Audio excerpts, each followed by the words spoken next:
Imagine this. You are at the restaurant in a small French town and you say, Je voudrais le poisson du jour, s'il vous plaît. You rehearse that order, you nailed the French sentence, you can be proud of yourself. Bravo! But then the waitress answers. Ah, je suis désolée, on n'en a plus, on vient de servir le dernier. Mais je peux vous proposer le magret de canard, la bavette à l'échalote ou surtout le gratin d'aubergine. Est-ce que ça vous conviendrait? And then your French brain shuts down. You weren't prepared for this answer.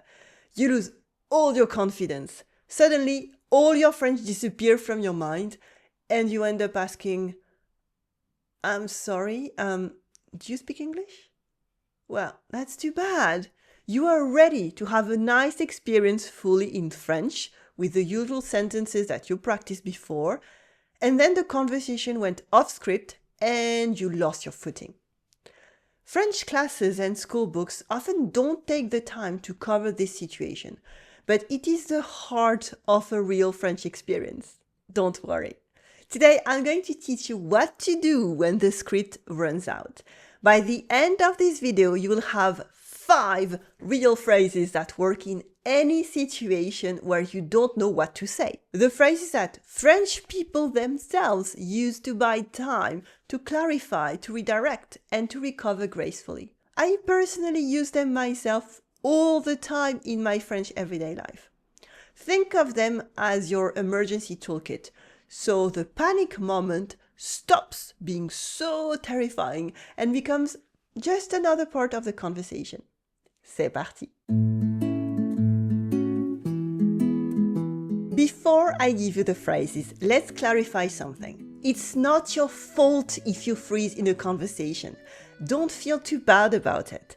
It happens to every French learner, regardless of their level. It doesn't mean that you should spend 2 more days studying the French subjunctive conjugations or conversation phrases or memorizing tables of French words. Because however prepared you think you are, you will always get surprised at some point. Sometimes, yes, it's about a word you don't know, like when you are at the French market feeling confident after asking for 2 kilos de pommes de terre, and the friendly vendor asks you if vous prendrez des quetchs avec ceci? Your brain scrambles. You try to understand if they're asking you about complaining or sketching something or another fruit. By the time you understand that he's asking if you like some damson fruits, you feel the stare of the people waiting in line behind you. At other times, it's not even about new words at all. You might be at a French café in the countryside where you simply ask, Excusez-moi, où sont les toilettes s'il vous plaît? And the waiter starts a full list of instructions.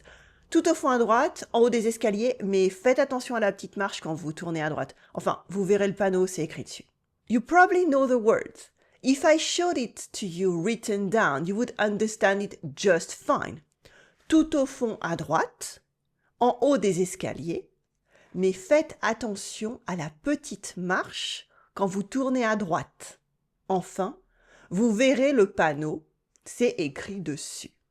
But the unexpected length, the different informations, and the sheer speed of real spoken French, it all hits you like a wave. Either way, whether it's a vocabulary issue or simply too much information at once, your brain stumbles, then it tenses up because of that, so you freeze some more, and this starts a quick spiral of panic. Well, again, don't worry. It's a natural reaction to an unpredictable situation. It's not a sign that you're bad at French. No. In fact, that happens in your native language as well. I often need to pause to think if a friend asks me a question I wasn't expecting, if a guy gives me too much information all at once, or if someone mumbles a word that I don't understand. This is normal. When this happens to you in English, this pause lasts half a second and nobody notices. In French, that pause feels like an eternity. Your face gets hot, your mind races, and the longer the silence goes, the harder it becomes to break it. That's because our brain is wired to follow scripts. It's easier to follow the specific phrases and responses you've practiced. When you rehearse a script, your brain prepares for that one path, one specific set of words in one specific order, leading to one specific outcome. I will say this, they will say that, I will respond with this. Done. Your brain is ready for that one road. But conversations are not like roads. They're like gardens. The other person can go left, right, straight, or say something completely unexpected. When that happens, your brain doesn't have a plan B. So it has to create a whole new reaction from scratch, and it freezes. The solution isn't to memorize every possible conversation. That's impossible. It doesn't make any sense. Surprises will always happen. That's the fun of life. The best solution is to relax and stay confident. That will come with experience when you know in your bones that you can react to anything in French. That's easy to say, I know. Meanwhile, your second best solution is this lesson today. To have a small set of universal rescue phrases that work in any off-script moment, in any situation, always loaded and ready to go, in your brain and in your mouth. These are the phrases that French speakers themselves use to navigate unexpected turns in conversations, to give our brain some time to catch up and keep the dialogue flowing smoothly. They are your conversational emergency kit. You probably know some of these sentences already. The goal is to have them come out automatically like reflexes, so the panic spiral never gets started in the first place. Let's start with the basic misunderstanding, where you missed one word, like quetch. This is good news. You have all the context. There is just one word sitting in the middle, like a pebble in your shoe. The easiest sentence here is ça veut dire quoi, quetch? What does quetch mean? Ça veut dire quoi, quetch? Repeat after me. Ça veut dire quoi, quetch? Really, I mean it. Repeat after me out loud right behind your screen. Yes, really, I want to hear you from here. Ça veut dire quoi, quetch? Ça veut dire quoi, quetch? Awesome. You can also use the shorter c'est quoi une quetch? Literally, what's a quetch? C'est quoi une quetch? If you can guess that it's a noun, repeat after me. C'est quoi une quetch? C'est quoi une quetch? If you're not even sure that you heard the word correctly, that's a classic issue, just repeat it back with a rising intonation. Pardon? Quetch? I'm sorry? Quetch? This way they will get to confirm, translate or explain it, and then the conversation continues. But I feel that the best sentence here for you would signal that you were engaged the whole time. Repeat after me. J'ai pas compris. Vous voulez dire... And then you add the word. J'ai pas compris. Vous voulez dire... And then you add the word. It means, I didn't catch that. Do you mean X? For example, j'ai pas compris. Vous voulez dire ces fruits jaunes? It means, I didn't catch that. Do you mean these yellow fruits? J'ai pas compris. Vous voulez dire ces fruits jaunes? The idea here is to restate as much of what you understood or what you could guess. This one works wonder, even in your native language. You show that you are listening, they have a better idea of what you missed. And if your educated guess is right, the conversation doesn't need to stop at all. Once again, repeat after me with this variation. Ça veut dire quoi, ce mot? Ça veut dire quoi, ce mot? C'est quoi, ce mot? C'est quoi, ce mot? J'ai pas compris. Vous parlez de ce fruit? J'ai pas compris. Vous parlez de ce fruit? These handle one situation, but real conversations break down in lots of different ways, and the rescue phrase you need depends on what your ear actually missed. I want to give you something that goes with this exact video. It's called the 10-minute French routine, and it's the simplest daily habit I've ever taught for French learners. Listen for 5 minutes, and then speak for 5 minutes, That's the whole structure. This resource includes a daily card you can print and carry with you, 2 banks of activities so you're never stuck wondering what to do, and a 30-day tracker. If your trip to France is coming up in a few weeks, this routine is exactly how you arrive ready instead of nervous. The phrases I'm teaching you in this video go into this routine. It's free. The link is right below this video. Download it now. Let's continue. Sometimes you miss more than one word. A whole sentence flows by very quickly about something unexpected and you got none of it. It happens constantly. The first reflex, the one that French people actually use with each other, is pardon? For I'm sorry. Pardon? It's one word that you know already. But if you want a little more, you can ask attendez, vous pouvez répéter? Wait, can you repeat? Attendez, vous pouvez répéter? Excusez-moi, encore une fois? I'm sorry, one more time? Excusez-moi, encore une fois? Again, it really helps if you tell them what you did catch. Like, j'ai pas tout compris. Ça, c'était les desserts, c'est ça? I didn't catch all that. You were listing all of the desserts. Is that it? J'ai pas tout compris. Ça, c'était les desserts, c'est ça? Now, they don't have to repeat the whole sentence. They can just confirm or clarify the one piece that you are unsure about. You can often better handle confusion by zooming in instead of starting over. Sometimes you can almost understand everything, but you just need 3 or 4 seconds to catch up and think of a response. This is where French has beautiful built-in tools, filler words. You can use oui by default, or you can practice a few more. Repeat after me. Alors, for so. Alors. Attendez. Hang on. Attendez. Bonne question. Good question. Bonne question. Bonne question. Du coup, for so, or which means, du coup. French people use all of these constantly at every level of fluency. When you use them, you're speaking like a native. That alone buys you 5 seconds and a lot of cover. My favorite combination is alors, bonne question. Attendez. Okay. And then you give your full answer. That's a solid 7 seconds of thinking time right here, and it sounds completely natural. Your turn now. Practice saying 3 of these filler words. Repeat after me or pick your own combination. Alors, du coup, oui. Alors, du coup, oui. At some point, you will be way past any explanation. You've asked for a repeat, you've asked about a word, and you're still not with them. You're not sure if you're not getting something or if they can't understand what you're trying to say. It happens. It will happen to you. It happened to me with a French person just last week.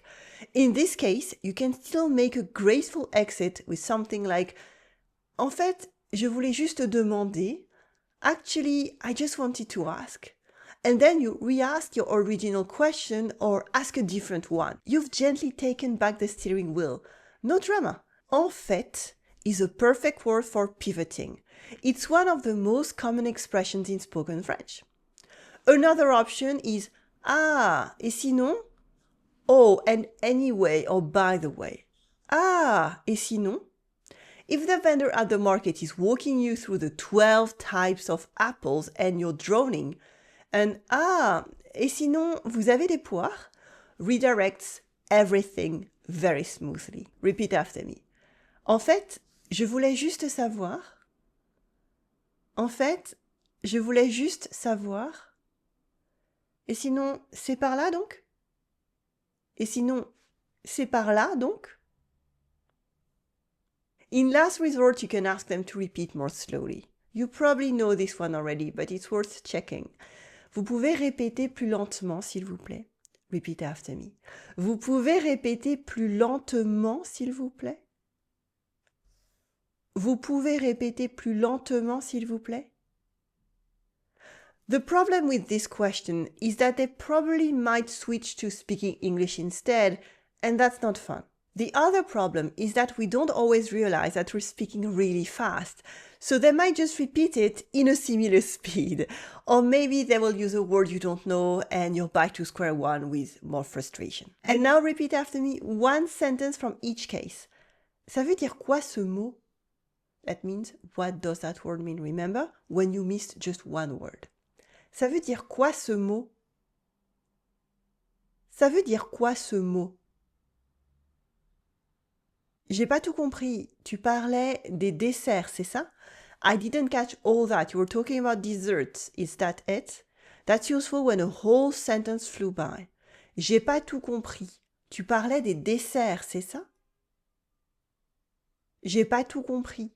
Tu parlais des desserts, c'est ça? Alors, attendez, du coup, so, wait, in that case. That's useful if you need 3 seconds to think. Alors, attendez, du coup... Alors, attendez, du coup... Et sinon, en fait, je voulais juste savoir. And anyway, actually, I just wanted to know. This is useful, remember, when you want to reset the conversation gracefully. Et sinon, en fait, je voulais juste savoir. Et sinon, en fait, je voulais juste savoir. Vous pouvez répéter plus lentement, s'il vous plaît? Can you repeat slowly, please? That's when all else fails. Vous pouvez répéter plus lentement, s'il vous plaît? Vous pouvez répéter plus lentement, s'il vous plaît? Great. You see, it's not really about the specific sentences. It's about helping them help you. Share as much as you can so they can understand where the problem is. There is something else I want to tell you about right now. YouTube has a button called Hype right under the video. You know what they say? You can like, but you hype. So if you feel I deserve one hype, you know what you have to do. Now, let's see these emergency phrases in action with 3 scenarios. This is a situation that my students worry about most often, ordering at the restaurant. The thing is, you can handle ordering at the restaurant. You practiced it, you point at the menu and you say, Je voudrais le steak s'il vous plaît. You feel great, and that's good. And then the waiter says something like, Et pour la cuisson, vous voulez saignant, à point ou bien cuit? And you have no idea what just happened. Well, now you can handle it in different ways, like, attendez, ça veut dire quoi la cuisson? Or, saignant, c'est quand il est presque rouge, c'est ça? You take your time to think and you share what you think you understood. Either way, the waiter will explain. It's how you want the meat cooked. Rare, medium, or well done. And now you can answer something like, Alors, à point s'il vous plaît. Medium then, please. Alors, à point s'il vous plaît. Done! 15 seconds total and you only spoke French. Here is something worth remembering about French restaurants. Waiters deal with tourists every single day.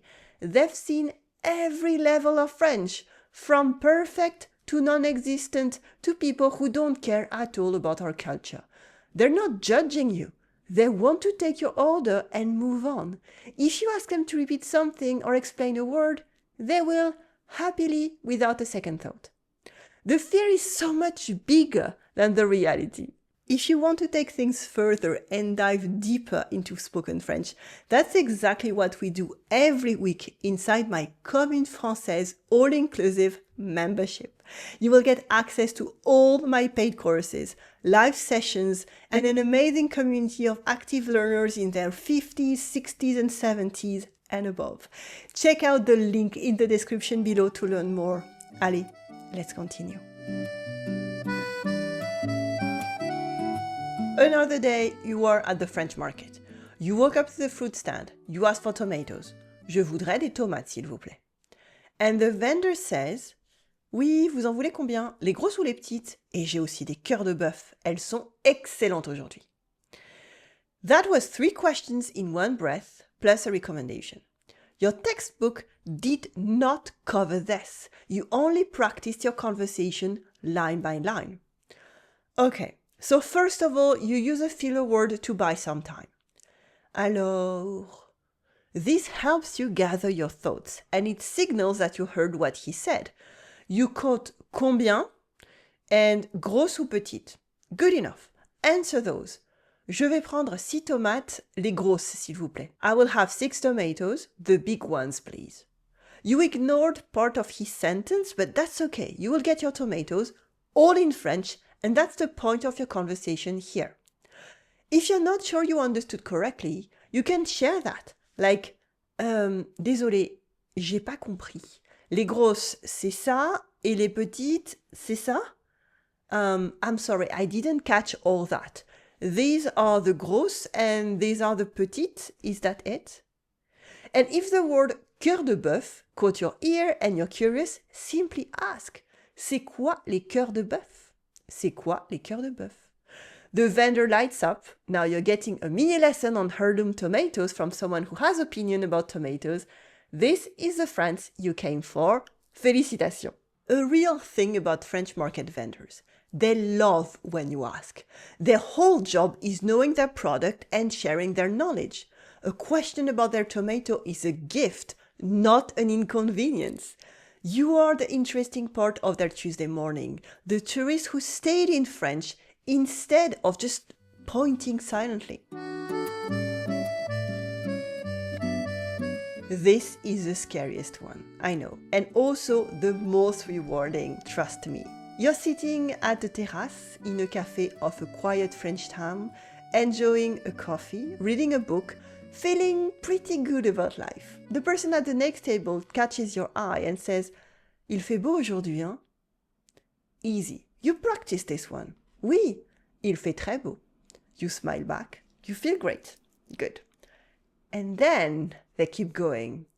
Ah, vous êtes pas d'ici, je parie. Vous venez d'où? Moi, j'ai un cousin qui habite aux États-Unis depuis 20 ans du côté de Chicago. Enfin, plutôt la banlieue. Vous connaissez le coin? That were 3 questions and a cousin you never met. Your brain starts to spin. Take a breath. Buy yourself some time with a filler word. Alors, attendez. There, 3 seconds in the back. Now, pick one piece and run with it. You quote Vous venez d'où? So start there. That's really good. Je viens de Boston. I'm from Boston. You answered one question, the rest can wait. If the cousin part stuck in your head and you want to engage, you can admit what you missed. J'ai pas tout compris. Votre cousin habite à Chicago, c'est ça? I didn't catch all of that. Your cousin lives in Chicago. Is that it? They will slow down. They will tell you more about the cousin. And now you have a real back and forth at a pace that fits your brain. Then they hit you with a question you didn't catch at all. Et qu'est-ce qui vous amène en France? This time, the words totally blur together. It's a short question though, and you feel like the conversation is going well. So you feel free to ask, Pardon, vous pouvez répéter plus lentement? They repeat, gently slower. You catch Amen, but the meaning escapes you. Echo it back with rising intonation, remember? Amen? And they will explain with hand gestures, with simpler words, maybe with Pourquoi vous êtes en France? Ah, got it! Why are you in France? Je suis en vacances. Je visite Paris, puis Lyon. And the conversation keeps going. You talk about your trip. They tell you about a little village nearby that tourists never find. You take notes on a napkin. And somewhere along the way, you forget that you were ever nervous. Here's the thing about small talk with strangers in French. You will never have a script for it. Life is improvised. Every chat with a stranger is a small improv exercise, and that's exactly where the memories happen. The unexpected recommendation, the unexpected joke, the moment where you realize, I just had a real conversation in French with a real French person. Well done. Bravo. Your 5 rescue phrases are enough for this. They're designed for exactly this kind of moment, a conversation that wanders off the map. Use them and the small talk becomes what it should be, an opening into the France that most tourists miss. Before we wrap up, here is one last idea to take with you. When you first start speaking French, it feels like the goal is to prepare for everything, to know all the words, to rehearse all the situations, to build yourself a little armor of memorized phrases. And that preparation does matter. It's how you get your first order out. But the real magic of speaking French lives somewhere else, in the moments that you didn't prepare for. The market vendor who lights up about his favorite tomatoes, the stranger at the cafe who tells you about a village tourists never find, the waiter who teases you a little and you laugh together. These are the moments that you will remember long after your trip. These are the moments where the language opens up and lets you in. You don't need much more than just 5 sentences to keep the door open for these moments. 3 seconds of filler, 1 phrase to clarify, a little graceful way of pivoting, and the conversation keeps going. When the script runs out, take a breath. That's where the real French begins. If you want to practice more, I made a listen and repeat video where we practice introducing ourselves in real French. No panic required, just you and me and 15 phrases that you will say out loud. It is the perfect warm-up. Now, go and download the 10-minute French routine below this video. It's free and it's only 10 minutes a day. You can start tomorrow. À très vite.